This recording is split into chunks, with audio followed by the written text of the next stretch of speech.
Hello, I'm Daan Seynaeve. I'm a consultant and software engineer for Open Analytics, and today I want to speak about pkgdocs, what it is, why we made it, and how you can use it.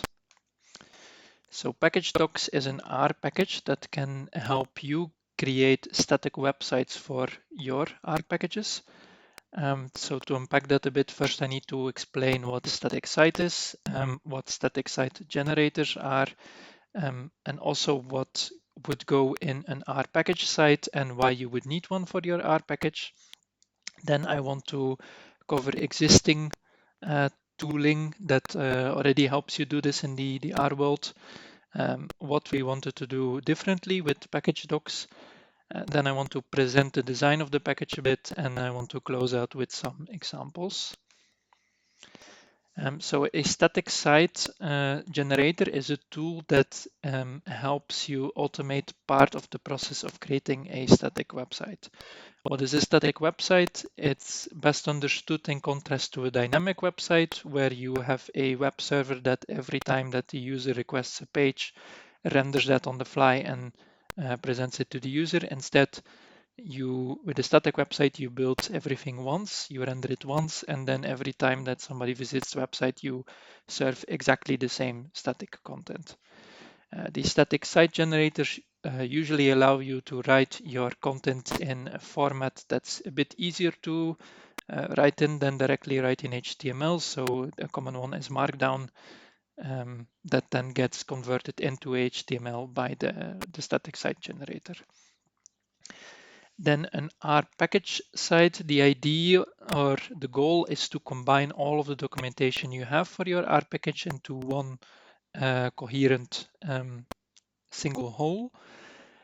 So that would be your vignettes, your reference man pages, which are a bit more technical, detail-oriented form of documentation, your changelog or news file if you keep that, and then also some metadata related to your package, like which license is it distributed under, what are your contributor guidelines, who are the authors, who holds the copyright, with information that would typically be contained in the description file.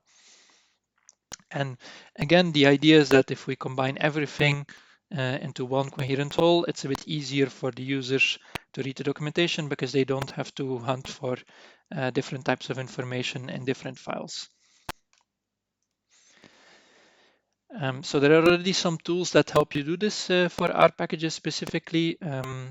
Two of which I know of are pkgdown, which is the oldest, and altdoc, which is slightly newer.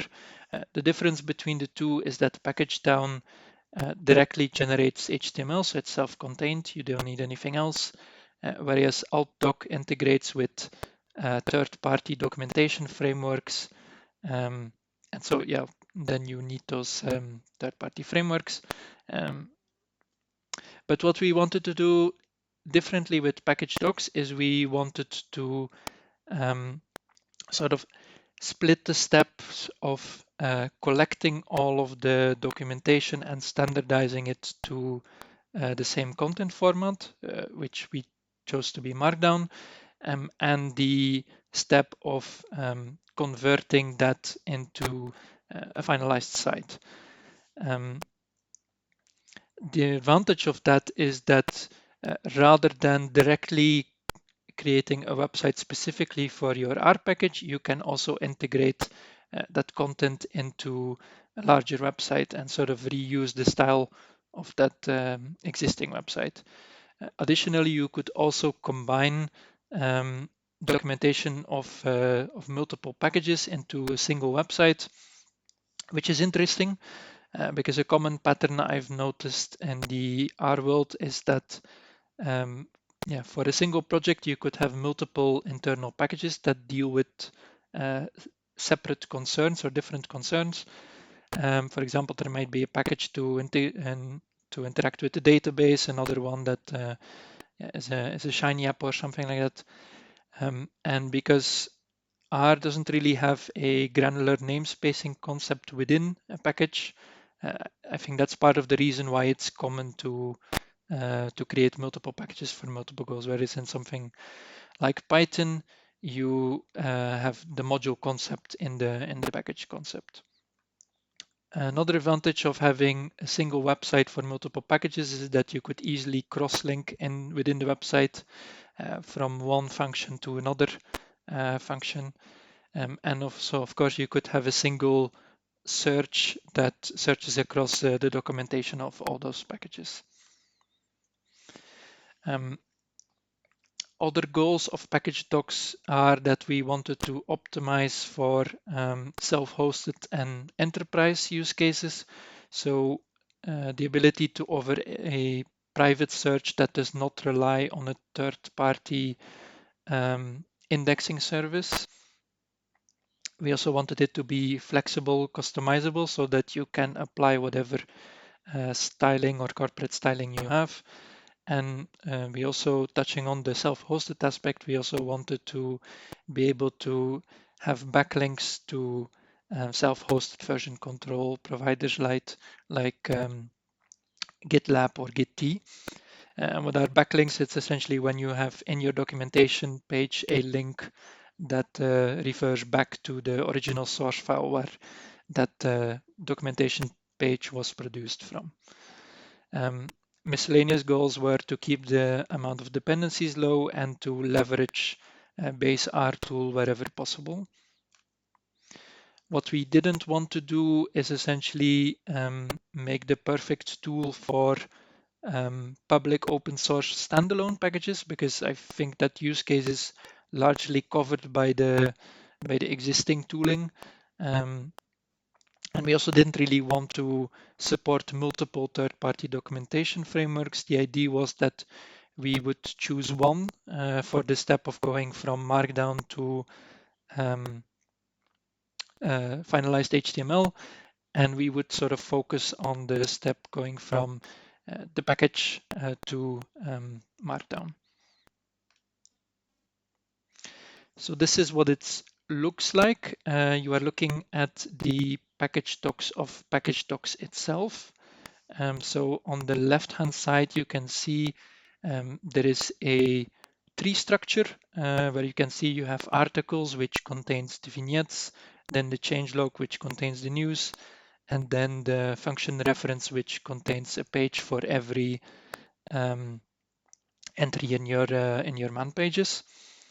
Then in the middle you have the page content, and then on the right you have a sort of a table of contents for the current page.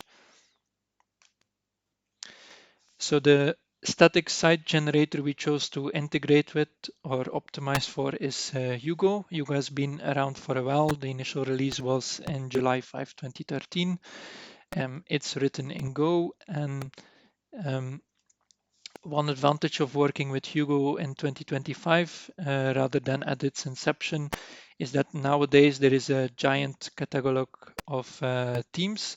So rather than writing Hugo templates directly, you can just use off-the-shelf ones. And also nowadays you can easily run Hugo in a container, so it avoids the need to install Go and Hugo directly on your system. Within Hugo, a theme that we really like for technical documentation is called Doxy.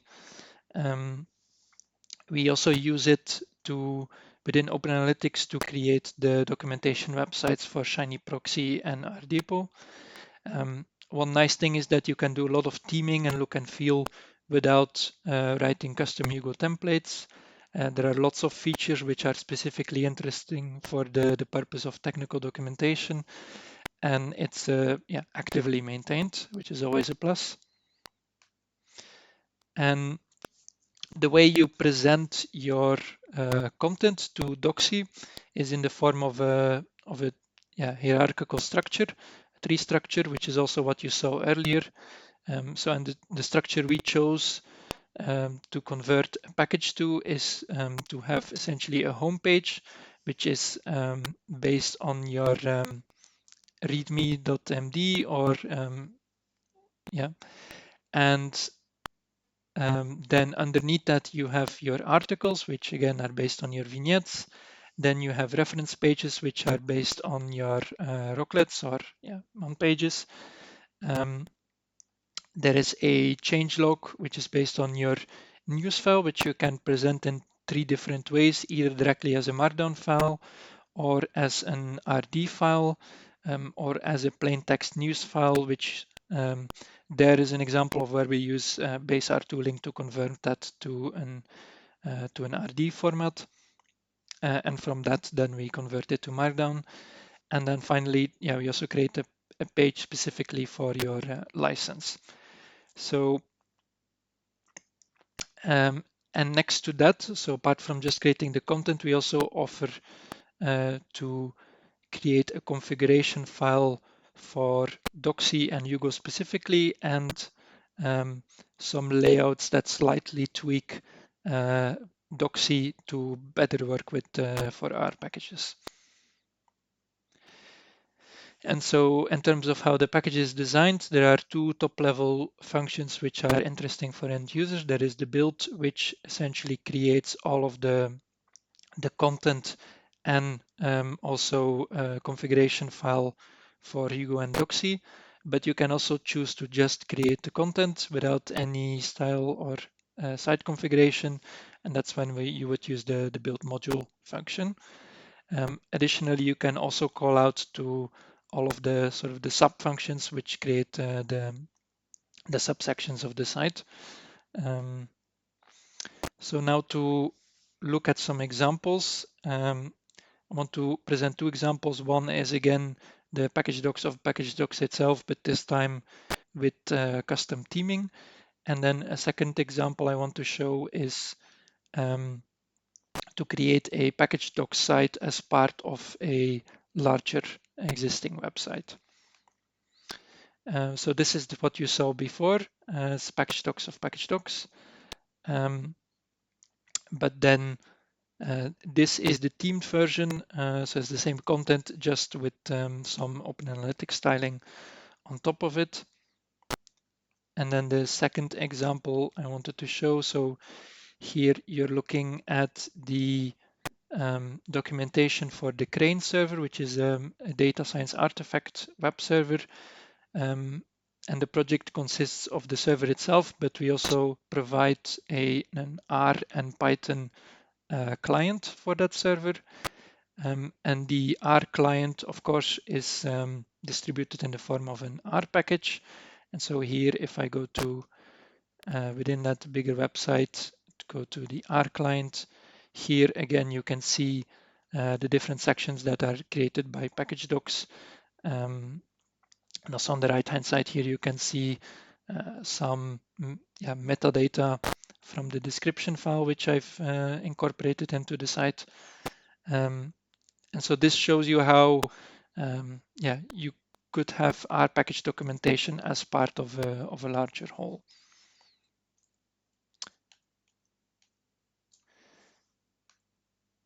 Okay, that covers the examples. Then in terms of next steps, I spoke earlier about supporting different version control systems like GitLab and Git. That's still to do. Then I also want to have some more user-friendly tooling for creating multi-package sites. So the basics are there. Of course, you could build a module for each of your packages individually and then stitch off all of that together manually. But of course, it would be nicer if there was some easier to use tooling for this. So that's also still something that's planned. And then finally, I also want to work towards a CRAN release. So thank you for your attention. Try out package docs and let me know what you think. And if you want to learn more about it, you can also, again, go to the package docs of package docs.